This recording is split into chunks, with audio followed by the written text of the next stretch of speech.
지난주 말씀은 바울과 바나바 그리고 마가의 이야기가 있었고 그들의 모습을 보면서 하나님의 말씀을 생각할 수 있었습니다. 하나님의 영광을 위하여 복음을 전도하는 사람들이었지만 그들의 나약한 모습을 성경을 통해서 볼 수 있었습니다. 그리고 그 약한 모습이 드러나는 곳에서 특히 마가는 더 많은 상처를 받았을 텐데 그 후에 베드로와 바울에게 인정받으며 그들의 꼭 필요한 동역자가 되었고 복음서를 최초로 기록하는 자가 되어 하나님에게 쓰임을 받는 그 모습을 우리는 살펴보았습니다. 바울과 특히 마가는 어긋났던 인간관계이지만 하나님의 일에 모두 하나가 되어 끝까지 주어진 사역을 잘 감당하는 모습, 사실 그 모습이 저희에게 감동을 주었습니다. 인간의 약함은 누구나 언젠가는 드러나게 되어 있습니다. 그러나 그 약함이 문제가 아니라 그 약함을 가지고 어디에 관심을 두고 사느냐가 중요한 문제라고 이야기를 했습니다. 바울, 바나바, 마가 그들은 지난주 다툼을 통해서 그들의 약함을 보여주었습니다. 그러나 그들은 그들의 약함 속에서도 오직 하나님을 위한 선교에 대한 관심이 지극했다고 하는 것을 우리가 보았던 것입니다. 저도 그렇고 여러분들도 참 약합니다. 이 약함을 숨기고 싶을 때가 있는데 어느 때는 원치 않게 드러날 때도 있습니다. 그리고 후회할 때도 있습니다. 그러나 약함이 드러난 것이 문제가 아니라 그 드러난 약함을 가지고서 무엇을 하는가, 어디에 목적을 두고 사는가가 더 중요하다고 하는 것, 그것이 지난주의 말씀이었습니다. 바나바와 바울이 다투고 헤어졌습니다. 바나바는 마가를 데리고 전도여행을 떠났고 바울은 실라를 데리고 전도여행을 떠났습니다. 오늘 1절과 3절을 보면 바울과 실라의 이야기가 기록되어져 있는데 1절과 3절을 다시 한번 읽도록 하겠습니다. 바울이 더베와 루스드라에도 이름에 거기 디모데라는 제자가 있으니 그 모치는 믿는 유대 여자요 붙이는 헬라인이라. 디모데는 루스드라와 이고니온에 있는 형제들에게 칭찬받는 자니 바울이 그를 데리고 떠나고자 할새 그 지경에 있는 유대인을 인하여 그를 데려다가 할례를 행하니 이는 그 사람들이 그의 붙이는 헬라인인 줄 다 알미러라. 바나바와 마가 이야기는 지금부터 나오지 않고 헤어진 다음에 바울과 실라 이야기만 나옵니다. 근데 바울과 실라가 예전에 1차 전도 여행 때 전도하면서 전도했던 것을 다시 한번 몇 년 후에 방문을 하는데 오늘 본문을 보니까 루스드라에 갔다 합니다. 루스드라 생각나십니까? 이 지명이랑 사건이랑 잘 생각이 안 나실 거예요. 1차 전도여행 때 바울이 바나바와 함께 지체 장애인을 고쳐주었죠. 그때 사람들이 몰려오죠. 그 지역의 신전의 제사장도 몰려오죠. 그리고 바나바를 제우스라고 하고 바울을 헤르메스라고 하면서 예배를 드리려고 했던 그 도시, 거기가 루아디랍니다. 거기서 사람들은 바울을 신으로 삼으려고 했죠. 그때 바울이 한 유명한 말이 있죠. 나와 당신은 같은 인간이다. 기억나시죠?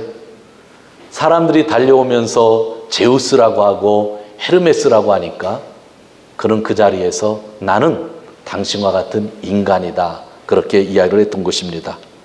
그곳에 오늘 방문한 겁니다. 동네가 조금 들썩들썩했겠죠. 생각이 자세히 기록되지 않았지만 그런데 거기에서 한 사람을 만나는데 디모데라고 하는 사람이었습니다. 그리고 그가 신앙이 잘 성장하는 것을 보고 제자로 삼고 또한 사역하는 곳에 데리고 다니고 싶었다. 그래서 데리고 나왔다라는 이야기가 있습니다. 디모데의 아버지는 그리스인이었고 어머니는 유대인이었습니다. 국제 결혼에 의해서 태어난 자녀입니다. 국제 결혼이라고 하는 것은 본인들도 힘들지만 아마 그 자녀들도 많이 힘들었을 겁니다. 그런데 그 가정이 누구를 믿은 거예요? 하나님을 믿고 예수님을 믿었기 때문에 너무나 잘 자란 거예요. 바울이 보니까 내가 데리고 다녀도 될 것 같은 거예요. 그래서 제자로 삼았다고 합니다. 성경을 보면 이고니온에서도 소문이 좋았다 이야기하는데, 이고니온은 루스드라에서 18마일 정도 떨어진 곳입니다. 옛날 같으면 지금 같지 않잖아요. 좀 멀리 떨어진 곳에서도 이 디모데에 대한 평판이 아주 좋았다. 그러니까 사람들에게 폭넓게 인정받은 사람이라는 것을 우리가 볼 수 있습니다. 그런데 여기에서 우리가 한 가지 주목해야 될 것이 있습니다. 아주 중요한 내용인데 3절을 다시 한번 읽어보도록 합니다. 3절. 그 지경에 있는 유대인을 인하여 그를 데려다가 할례를 행하니 이는 그 사람들이 그의 붙이는 헬라인인 줄 다 알미더라. 이 부분이 여러분들이 계속 설교를 들어왔기 때문에 좀 이해가 안 되는 그런 부분일 것입니다. 이 부분에 대한 설교를, 할례에 대한 설교를 몇 주 전에 한 거잖아요. 그냥 9월 달에 들어와서 우리가 살펴보았던 것입니다. 얼마 전에 바울과 바나바가 섬기던 안디옥 교회에 큰 문제가 있었습니다. 1차 전도여행을 떠나서 다시 돌아온 다음에 너무나 좋았잖아요. 그런데 갑자기 성장하는 교회에 문제가 생겼죠. 유대에서 어떤 예수 믿는 사람들이 안디옥에 갔죠. 그리고 얘기를 하는 겁니다. 너희가 예수님만 믿어서는 구원을 못 받는다. 예수님 믿는 사람들도 반드시 할례를 받아야 된다라고 이야기를 하는 것입니다. 교회가 큰 혼란에 빠집니다. 바울과 바나바는 이 문제를 해결하기 위하여 예루살렘으로 가죠. 그리고 사도행전 15장에 예루살렘 회의의 모습이 나오게 되는 거죠. 회의의 결과 베드로와 야고보가 그들이 하나님의 말씀을 증거함으로 인하여 결론을 내리게 되죠. 구원은 오직 예수 그리스도를 믿는 믿음으로만 구원받는다. 정확히 정해주고 할례를 받지 않아도 된다 이야기를 한 겁니다. 할례를 주는 것에 대해서 바울은 철저하게 반대를 한 겁니다. 구원과 상관없기 때문에. 그래서 교회가 혼란에 빠졌을 때에 예루살렘 본부에 가서 사도들과 장로들과의 회의를 통해서 다시 중요한 결론을 받는 거죠. 할례 상관없다. 예수님만 믿으면 된다라고 하는 겁니다. 그리고 지금 복음 전도 여행을 하면서 예수님만 믿으면 구원받는다는 이야기를 하고 있는 겁니다. 그런데 오늘 갑자기 디모데를 자기 제자로 삼으면서 디모데에게 할례를 베풀었다는 겁니다. 좀 모순되는 것 같잖아요. 할례 아니다 하면서 목숨 걸고 지켰는데 자기 제자에게는 지금 할례를 베풀고 있는 것입니다. 왜 디모데에게 할례를 베풀었을까요? 그것은 자기가 그렇게 열심히 했었는데도 불구하고 자기를 반대하는 유대인들을 전도하기 위하여 디모데에게 할례를 베풀었다고 하는 것입니다. 할례를 베푼 이유는 신학적인 이유가 아니라 선교적인 이유였습니다. 즉 바울에게 전도의 열정이 있었던 겁니다. 그래서 할례나 무할례나 관계가 없었던 것입니다. 어떤 사람들은 바울의 이런 행동에 대해서 일관성이 없었다 그렇게 이야기하지만 사실 그의 사상과 행동에는 강한 일관성이 있습니다. 구원을 받기 위하여 할례가 필요하지는 않지만 그 원리를 일단 확립하고 나자 그는 선교적인 면에서 양보할 준비가 되어 있었던 것입니다. 할례는 구원의 조건은 아니지만 유대인에게 접근하기 위해서는 또 할례가 필요했다고 하는 것입니다.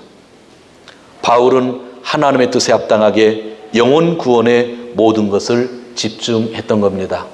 바울이 반대했다고 하는 것은 할례가 나쁘기 때문에 반대한 것이 아니라 할례를 받아야 구원받는다고 했기 때문에 할례를 반대했던 겁니다. 구원은 예수님만으로니까. 그렇지만 이방인들에게는 괜찮지만 유대인들에게 전도를 하려고 가면 디모데는 이미 아버지가 그리스 사람이기 때문에 이 유대인들이 그를 받아줄 리가 없잖아요. 그래서 할례를 받게 해서 유대인들 속에 그를 가게 했다고 하는 것입니다. 바울의 생각과 행동은 늘 선교적이었습니다. 바나바와 다툴 때도 마가라는 사람이 싫었던 것보다는 선교가 중요하기 때문에 아마 그렇게 판단했을 것입니다. 바울은 선교 여행 중에 고린도 교회에 편지를 보냅니다. 그것의 일부를 제가 한번 읽어드리겠습니다. 나는 유대 사람들에게는 유대 사람을 얻으려고 유대 사람과 같이 되었다. 나는 율법이 없이 사는 사람들에게는 율법 없이 사는 사람같이 되었다. 나는 믿음이 약한 사람들에게는 그 약한 사람들을 얻으려고 나도 약한 사람이 되었다. 그것은 내가 어떻게 해서든지 그들 가운데서 몇 사람이라도 구원하려는 것이다. 나는 복음을 위하여 이 모든 일을 하고 있다. 그것이 오늘 정답이라고 하는 거죠. 그는 복음을 위하여, 사람의 구원을 위하여 이런 행동, 즉 선교적인 행동을 취했다 이야기하고 있는 겁니다. 도쿄에 저희 교회가 있지만 예전에 비해서 도쿄의 교회가 참 많이 늘어났습니다. 특히 한인교회는 정말 이전에 비하면 너무나 많이 생겨났습니다. 도쿄에 있는 어느 한인교회 목사님, 일본에 와서 한국인들을 전도하고 일본인들을 전도하다가 꽤 오래전에 일본인으로 귀화를 하셨습니다. 복음을 증거하기 위하여 일본인으로 귀화했다고 하는 거죠. 제가 아는 분도 몇 년 전에 귀화를 했는데 교회에서 성도님들에게 꽤 욕을 드셨다고 합니다. 어떻게 한국 사람이 일본인으로 귀화하냐고. 저는 찬성입니다. 우리의 삶은 한국인, 일본인이 중요한 게 아니라 뭐가 중요한 거예요? 신앙인들에게는 복음을 증거하는 일이 더 중요하기 때문입니다.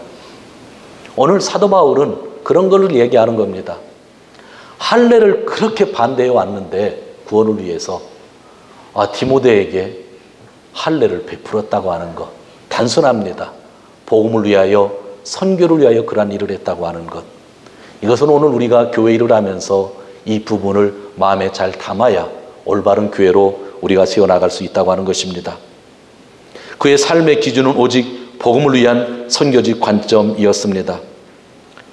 예배당을 건축하고 어느 때는 예배당을 이전하고 어느 때는 예배당을 매각해야 되고 또 어느 때는 건물을 구입해야 되는 등 여러 가지 일들이 각 교회마다 있을 수 있습니다. 그러나 이 모든 것은 복음을 위한 선교적 관점에서 이루어져야 되는 것입니다. 이런 관점을 가지고 사람들 앞에 섰던 이 바울, 하나님이 얼마나 좋아하셨겠어요. 그죠? 네, 우리도 그런 관점을 가지고 같이 신앙생활을 해야 된다고 하는 그런 말씀들입니다. 오늘 설교 제목은 하나님이 아니요 라고 하실 때입니다. 여러분들 하나님한테 노라고 하는 말씀을 들으면 마음이 어떠시겠어요? 여러분이 열심히 기도했는데 정말 정직하게 살았는데 목숨 바쳐서 일했는데 하나님께 구했는데 하나님이 노 하면 어떠시겠어요? 오늘 성경 말씀을 통해서 그 부분을 잠시 살펴보려고 합니다. 6절에서 8절입니다. 6절에서 8절 같이 읽습니다. 성령이 아시아에서 말씀을 전하지 못하게 하시거늘 부르기아와 갈라기아 땅으로 다녀가 무시아 앞에 이르러 비두니아로 가고자 했으되 예수의 영이 허락지 아니하는지라 무시아를 지나 드리오로 내려갔는데 아시아 주에서 말씀을 전하는 것을 성령이 막았다고 하는 겁니다. 지도에 대한 감각이 저에게 없지만 그냥 오늘날로 그 터키 있죠? 토르코. 그 터키 지역에서 지금 전도하고 있는데 거기서 전도를 하나님이 못 하시게 하는 거예요. 그런데 막는데 몇 번을 막는 거예요. 왜 하나님께서 계속 막으셨을까? 한 번도 아니고 몇 번이나 막으셨을까?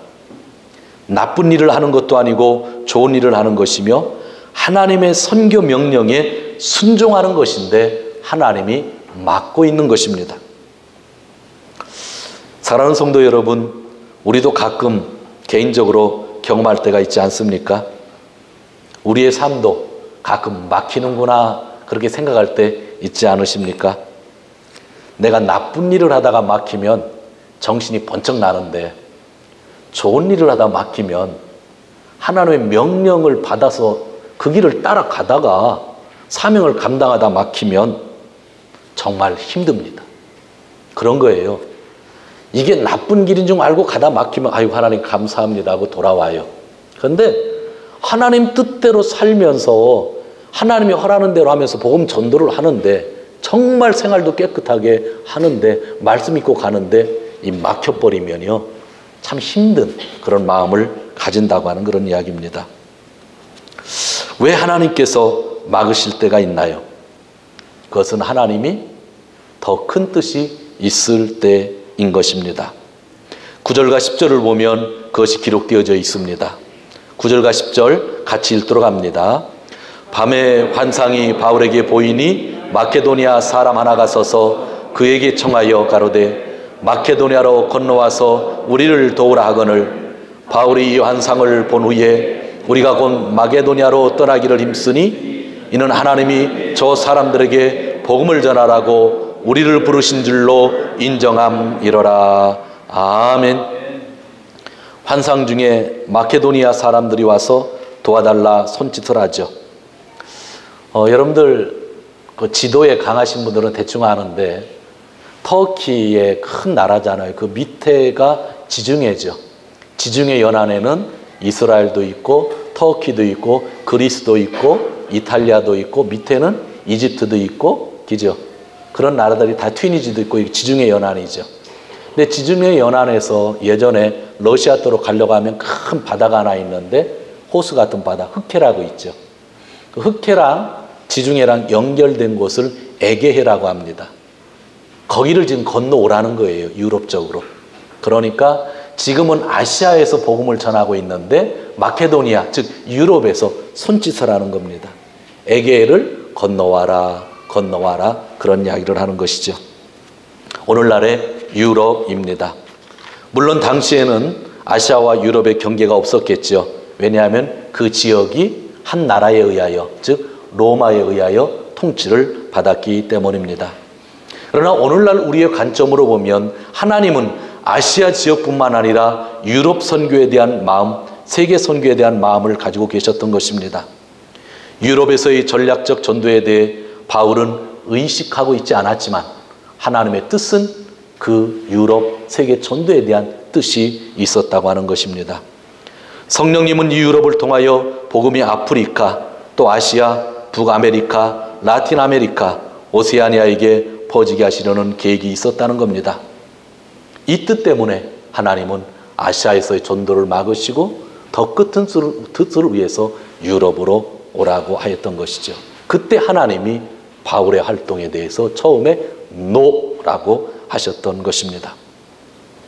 사랑하는 성도 여러분, 오늘 말씀을 우리는 잘 생각해 보아야 합니다. 우리는 우리의 생각과 반대되는 것에 잘 순종하고 있는가라고 하는 겁니다. 나는 하나님의 아니다에 순종할 수 있는가입니다. 우리가 기도를 하는데요, 내가 내 뜻대로 기도한 것에 대해서 응답이 오면 우리는 100% 좋아합니다. 그런데 내 생각과 달리 하나님의 생각이 다르게 나타나면 되게 고통스러울 때가 많이 있다고 하는 것이죠. 그러나 이런 말씀을 통해서 우리는 배워야 합니다. 구약 성경의 요나를 우리는 잘 알고 있습니다. 오늘날 하나님이 요나에게 말씀하셨습니다. 아시리아의 수도 니느웨에 가서 하나님을 믿으라고 전하라. 그들이 회개할 수 있도록 말씀을 증거하라고 말씀합니다. 요나는 이 하나님의 말씀에 순종할 수 없었습니다. 그 이유는 아시리아는 자기 북이스라엘의 적과 같은 나라였습니다. 곧 그 나라를 통하여 자기 나라가 망하게 될 것이라고 하는 것을 하나님이 예언자들에게 말씀하셨기 때문에 요나도 알고 있었을 것입니다. 그 당시에 최대 강대국이었고 원수의 나라였습니다. 결국은 이스라엘은 그 나라에 의하여 조금 후에 망하게 됩니다. 그런데 그 나라의 수도에 가서 하나님이 복음을 증거하라고 하는 거죠. 지금 칼을 들고 나가 싸우고 싶은 나라인데 그 나라를 위해 하나님의 말씀을 증거하라고 하시니 요나는 하나님의 명령을 무시하고 스페인으로 가는 배를 탔습니다. 일반적으로 요나의 생각이 그리 나쁜 것만은 아닐 것입니다. 지극히 상식적인 생각일 것입니다. 그러나 하나님은 요나의 그 상식적인 생각을 막으셨습니다. 노 하셨습니다. 그리고 하나님이 잡아서 어디로? 니느웨로 보내셨던 것입니다. 하나님은 요나의 생각을 넘어서는 다른 계획이 있었던 겁니다. 그것은 하나님은 이방의 한 영혼도 너무 사랑하신다는 것을 요나를 통하여 우리에게 보여주고 있는 것입니다. 너희끼리는 원수로 지낼지 모르지만 나 여호와는 너와 그들도 사랑하기로 작정했다라고 하는 말씀입니다. 그래서 요나서의 마지막은 이렇게 쓰여져 있습니다. 요나야, 내가 하룻밤 사이에 자랐다가 하룻밤 사이에 죽어버리는 식물도 그렇게 아끼는데 하물며 좌우를 가릴 줄 모르는 12만 명도 되는 사람들과 수많은 짐승들이 이 성읍 니느웨에 있다. 내가 어찌 그들을 아끼지 않겠느냐 말씀하셨던 것입니다. 하나님이 노하실 때는 항상 더 큰 뜻이 숨어져 있는 것입니다. 지금 바울이 하고 있는 일들은 정말 선한 일입니다. 주님의 명령대로 온 땅을 다니면서 복음을 증거하고 있기 때문입니다. 그러나 하나님이 막으셨습니다. 당황스러울 수가 있습니다. 좋은 일을 하는데 예수님의 지상명령을 따르고 있는데 성령이 막으시고 있는 것입니다. 사랑하는 성도 여러분, 하나님은 우리들의 인생에도 똑같은 방법으로 우리에게 아니다 라고 할 때가 계시다는 것을 우리는 깨달아야 됩니다. 바울에게만 있었던 일이 아니고 요나에게만 있었던 일이 아니고 우리에게 있는 일이라는 것입니다. 일반적으로 나쁜 일을 할 때는 이해가 됩니다. 그런데 좋은 일을 할 때는 그 아니다가 정말로 이해하기가 힘듭니다. 교회에서 봉사를 할 때 노라고 하시면 힘들지 않으세요? 그때 우리는 어떻게 해야 할까요? 그러나 오늘 성경 말씀을 보면 아니다에 순종할 수 있는 사람만이 하나님의 비전을 온전히 공유할 수 있다고 하는 것, 그것이 오늘 하나님의 말씀입니다. 저는요, 진짜 성도 여러분들께서 저를 포함해서 하나님의 아니다에 순종할 수 있는 자들이 되었으면 하는 생각 너무나 간절합니다. 성령님은 어떤 길에 대해서는 가지 말라고 하시며 다른 길에 대해서는 가라고 하십니다. 우리가 볼 때는 이중적인 인도 같을 때도 있습니다. 여러분들이 잘 알고 있는 선교사님들이 있습니다. 리빙스턴, 유명하죠. 리빙스턴은 아프리카에서 선교를 했죠. 근데 사실 리빙스턴이 제일 먼저 마음에 담고 선교 헌신한 나라가 어딘지 아세요? 중국입니다. 리빙스턴은 중국 선교사로서 하나님 앞에 서원을 한 사람입니다. 나는 중국 가겠다고 그런 다짐을 했던 사람입니다. 그런데 하나님은 그를 아프리카로 보내셨습니다. 저드슨이라는 사람이 있습니다.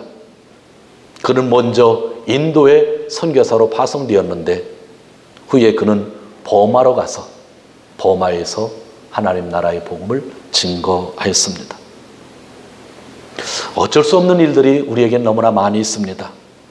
우리가 예수님을 믿는 순간 우리의 주인은 예수님이 되시기에 그분이 하시겠다고 하는 대로 따를 수밖에 없는 인생이 저희 크리스찬입니다. 내가 크리스찬이 아닐 때는 내 생각대로 내 중심대로 내 뜻대로 살아도 됐지만 내가 믿는 사람이 된 다음에는 내 뜻이 아무리 좋고 선한 일이라 할지라도 하나님이 노하시면 갈 수 없고 하나님이 절로 가라 하면 가야만 되는 것이 우리 크리스찬들의 인생이라고 하는 것입니다. 우리 인생의 주인 바로 하나님이시기 때문입니다. 만약 그렇게 하지 않을 때 하나님의 뜻에 반발할 때 우리는 방황하게 되는 것입니다. 우리가 내 힘으로 살려고 노력하면 노력할수록 내 뜻대로 살면 살려고 할수록 우리 신앙인들의 고민은 더 늘어갈 수 있는 것입니다. 성도 여러분, 세상에서 영원히 사는 게 아닌 것 같습니다. 제가 아직 젊잖아요.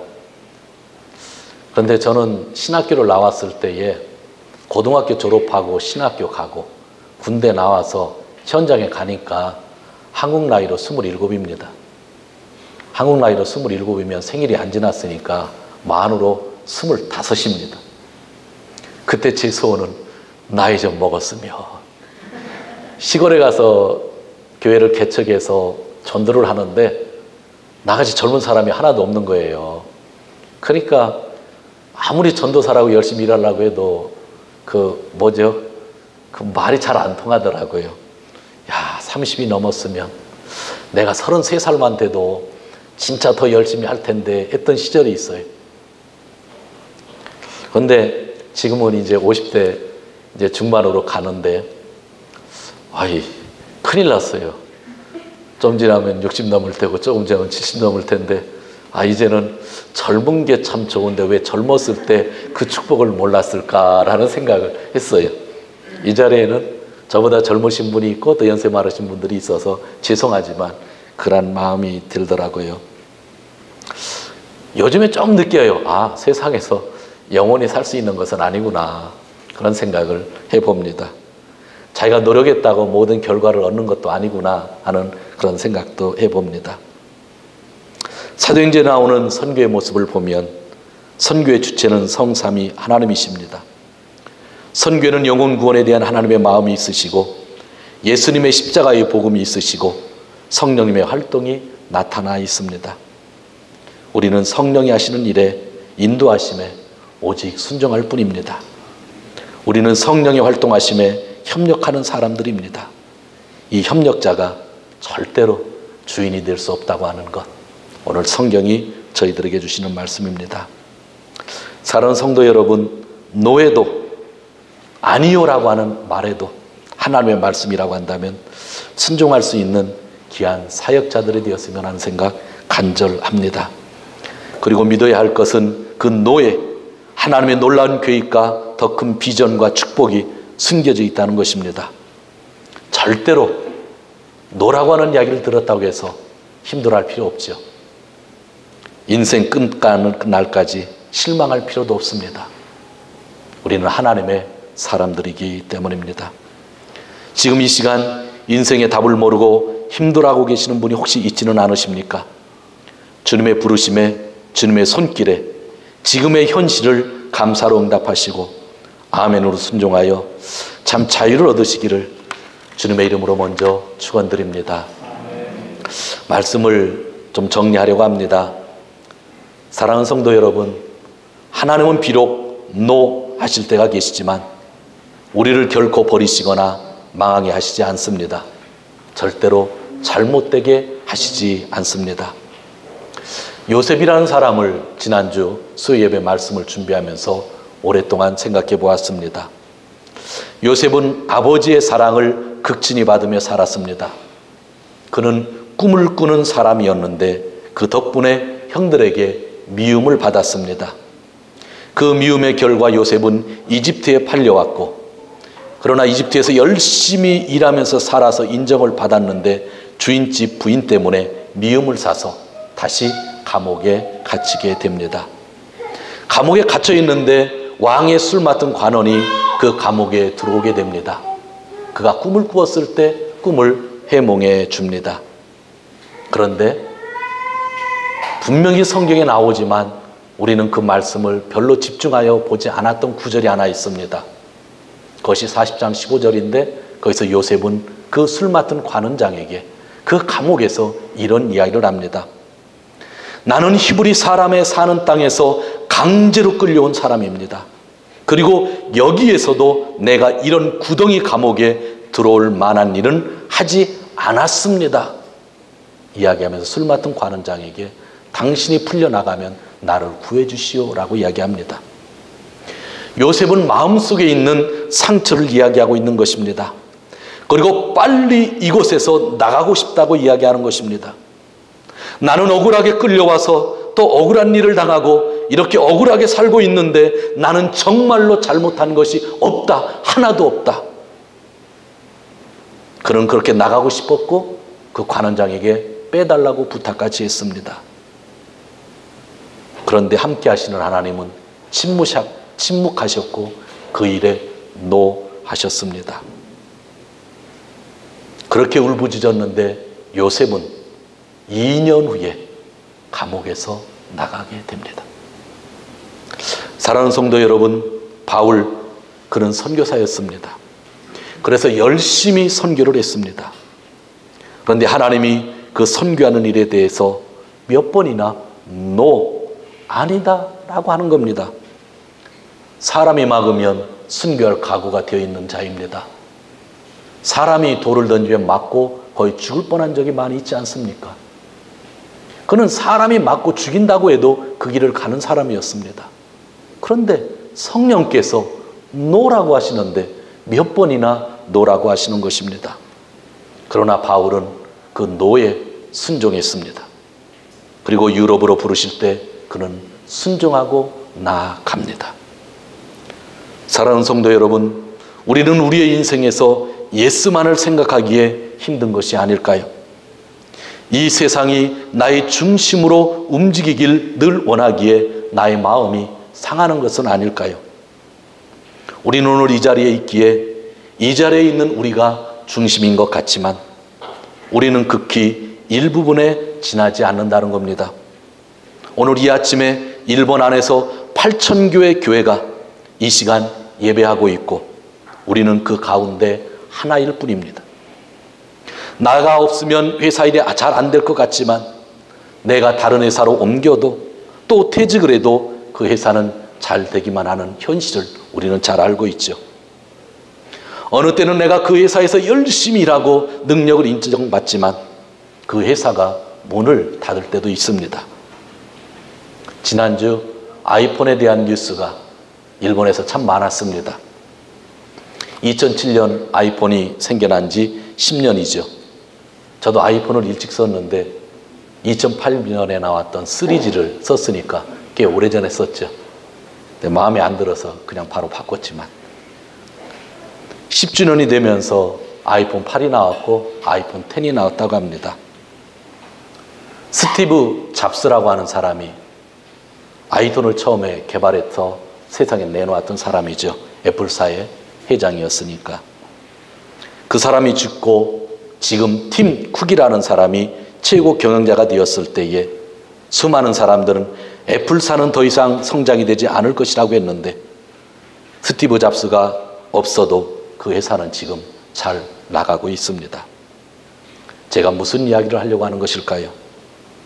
내가 없어도 이 세상은, 우리 회사는, 이 교회는 여전히 움직이고 있다는 것입니다. 이 사실은 이 세상의 중심에 내가 있지 않다고 하는 겸손한 가르침입니다. 내가 화가 나서 다른 사람을 미워하며 살 때가 있습니다. 그러나 한 가지 잊지 말아야 될 것은 다른 사람도 나에 대해 화를 내고 있으며 미워하고 살고 있을 수 있다는 것입니다. 성도 여러분, 나는 이 세상의 중심이 아닙니다. 현재 75억의 사람들 가운데 하나입니다. 나 한 사람이 의미가 없다는 이야기를 하는 것이 아닙니다. 나의 생명은 예수님이 말씀하신 대로 천하보다 귀한 것입니다. 그러나 내가 이 세상의 중심이 아니라는 것입니다. 75억의 한 명이라고 하는 것, 그것이 우리가 겸손히 신앙인들이지만 천국 갈 백성들이지만 받아들여야 된다는 것입니다. 이 세상은 내 중심으로 일이 돌아가지 않습니다. 오직 하나님의 섭리로 이 세상은 존재하는 것입니다. 그러기에 하나님이 노라고 하셨을 때에 그 의미를 잘 생각하고 순종하는 것이 중요한 겁니다. 내가 나를 위하여 존재하는 것이 아니라 하나님의 영광을 위하여 존재한다는 것을 믿으면 성령의 지시에 순종할 수 있습니다. 우리는 하나님과 의견이 충돌하면 마음의 평안을 잊어버립니다. 그러나 하나님의 말씀에 따르면 혹시 아니다 할 때도 우리는 귀하게 쓰임받는 종이 되리라고 그렇게 확신합니다. 성도 여러분, 하나님이 살아계시죠? 하나님 살아계시죠? 아멘. 그러니까 이 자리에 계시는 거잖아요.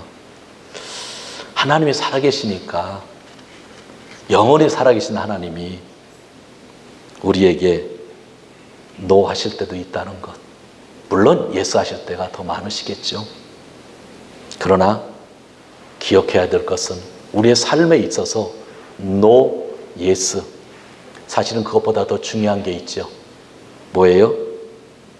하나님이 주신 우리 인간의 목적이 아닐까요? 내 목적, 교회의 목적, 성도들의 목적이 분명하면, 하나님의 영광을 위한 일, 복음을 위한 일에 대한 목적이 분명하면, 노라는 말이 들려도, 예스라는 말이 들려도 그 목적 한 길을 위하여 우리가 갈 수 있는 것이잖아요. 사도 바울이 노에 순종할 수 있었던 것은 복음을 위하여, 복음을 위한 선교를 위하여 그의 인생을 살겠다고 하나님 앞에 드렸기 때문입니다. 세상에 나가서요, 진짜 능력 있게 사셨으면 좋겠어요. 그 세상에 나가서 예수님을 참 증거했으면 좋겠어요. 그 주일이 되면 같이 모여서 기도하고 찬양하고 예배드렸으면 좋겠어요. 그 살다 보면 또 하나님에게 노라는 얘기를 들어도 걱정하지 말고 하나님이 나를 사랑하셔서 나에게 노하신다는 얘기를, 그 말씀을 마음에 담았으면 좋겠어요. 여러분들 아무 상관없는 사람에게 여러분들이 예수하고 노하십니까? 그런 얘기 안 하시죠? 진짜 관계가 밀접하기 때문에 하나님이 예수도 하시고 노도 하시는 거잖아요. 노라고 듣는 것은 하나님의 나에 대한 관심이 크다고 하는 것입니다. 생활에 얽매이지 마시고 오직 주님과 함께 길을 가시는 귀한 성도님들이 되시기를 주님의 이름으로 축원드립니다. 기도하겠습니다.